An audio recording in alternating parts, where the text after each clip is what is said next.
Good morning, Woden Day. Alright, let's do this. Last Wednesday in November, is it? Alright. Hombre. Alright. Amazon. Flash briefing. Jamie, here's your flash briefing. In NPR News. Live from NPR News in Washington, I'm Corva Coleman. Israeli officials and the families of at least 2 hostages younger than 5 say the children remain in Gaza. Their families are worried about their conditions. NPR's Lauren Frayer reports until the current pause in fighting, Israel had limited the flow of food and other aid into Gaza.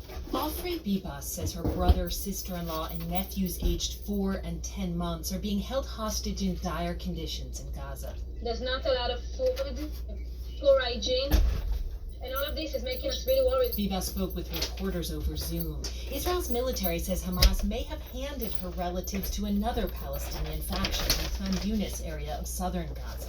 My hope is that they don't see them as like a trophy or something. The Hostage Family Forum in Israel says some of those freed have described being taken through damp tunnels and sleeping in crowded conditions with limited food. Lauren Frayer, NPR News. President Biden is traveling in Pueblo, Colorado today. NPR's Deepa Shivaram says he's focused on his administration's clean energy investments. First, he's going to visit a plant owned by the largest wind turbine tower manufacturer in the world. The South Korean-based company is called CS Wind, and they say that thanks to Biden's major climate and jobs bill, they're adding hundreds of jobs in the state in the next few years. And secondly, Pueblo is in Colorado's 3rd congressional district, which is represented by right-wing Republican Lauren Boebert. She's been a prominent critic of President Biden, particularly on this climate and jobs bill, which she says should be repealed. NPR's Deepa Shivaram reporting.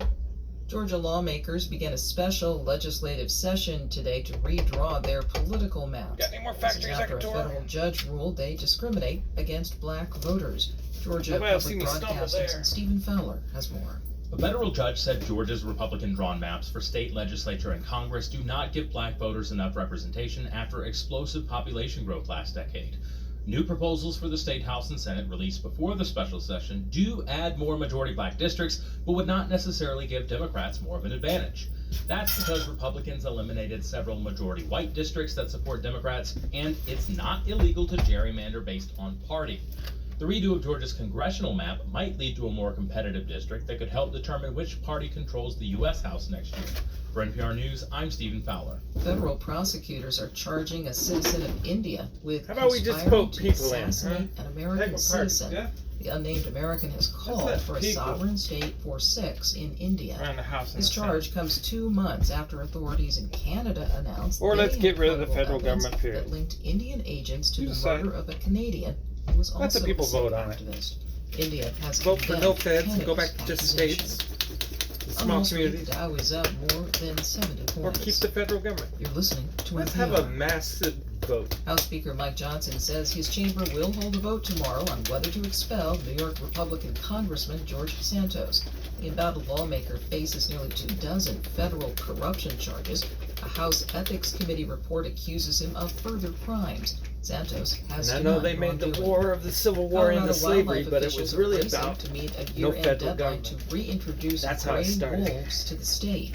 NPR's Kirk Siegler And people reports believed that up up to until 10 the very wolves will end. be sent to the state There from were Oregon by the end of natives the month, and with freed dozens more likely to black follow. slaves and things Colorado voters in 2020 mandated that wolves that, be reintroduced to the state. were after fighting being against the eradicated by Union humans up in the until the very 1940s. end. Last Wolves battle, and then were they reintroduced by the dispersed as federal deserters government in the or 1990s joined in the the Union. Northern Rockies. But you But know, this is the first when you've been time fighting by back against ballot somebody box, that's been and it's forcing an you important westward new onto tool, reservations says and University of things. Colorado professor Joanna And then Lambert, who helped write the the people of the North are the All ones that rise captured on you this from because Africa and brought you over here and wolves are sold you to still the South. on the endangered And then all of a species sudden, near the end of the This war, has you're supposed to believe that implications they're the good for guys? nationwide, Yeah, that's a little hard to nationwide believe, isn't it? If you're a initiative passed Confederate mostly with support and been from fighting Colorado's against them, booming forcing you urban westward, population, or which has capturing split you the in the state homeland from and red selling you to the blues. South all that time. It got little support from more conservative rural areas where ranchers worry about wolves preying on livestock. And now they want to make it out that the Confederacy, if you support Confederacy, you're racist. No, that's not what it was about at all. It was the exact opposite. They were the ones fighting for The freedom. pontiff had intended to address world leaders about And it climate was change. very His extremely fallen and lots of them didn't even convince them that Union all of a sudden was the good guys fighting against slavery. When they were the ones picking them up and boating them over and In selling NASA them. news. In May 2018, a student at Mill Springs Academy in Alpharetta, Georgia, Andrew Makeley, talked to NASA astronaut Scott Tingle on the International Space Station via amateur or ham radio. The experience profoundly affected Makeley, who went on to study electrical engineering at Clemson University in South Carolina. It was so cool to see in Artemis II NASA astronauts Victor Glover, Reed Wiseman, and Christina Koch of NASA and CSA, Canadian Space Agency. Astronaut Jeremy Hansen signed the Orion stage adapter for the SLS Space Launch System, rocket at NASA's Marshall Space Flight Center in Huntsville, Alabama, November 27th. The hardware is the topmost portion of the SLS rocket bag. A model of the Mariner C spacecraft seems to float in the darkness of space in this photo from the June 1964 conference on new technology at NASA's Glenn Research Center in Cleveland. Mariner C and Mariner D were identical spacecraft designed by NASA's Jet Propulsion Laboratory to fly by Mars and photograph the Martian surface. Mariner C was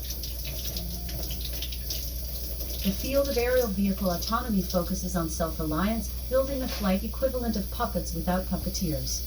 Behind the scenes, however, is a rich network of people and systems that work together to develop frameworks, test new technologies, and inspire a pipeline of engineers to create the breakthroughs of the future, encouraging kids to dream.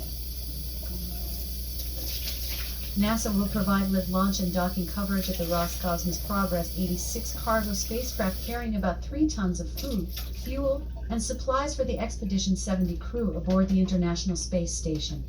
The unpiloted spacecraft is scheduled to launch at 4:25 a.m. EST on Friday, December 1st, 2:25 p.m. Baikonur time, on A.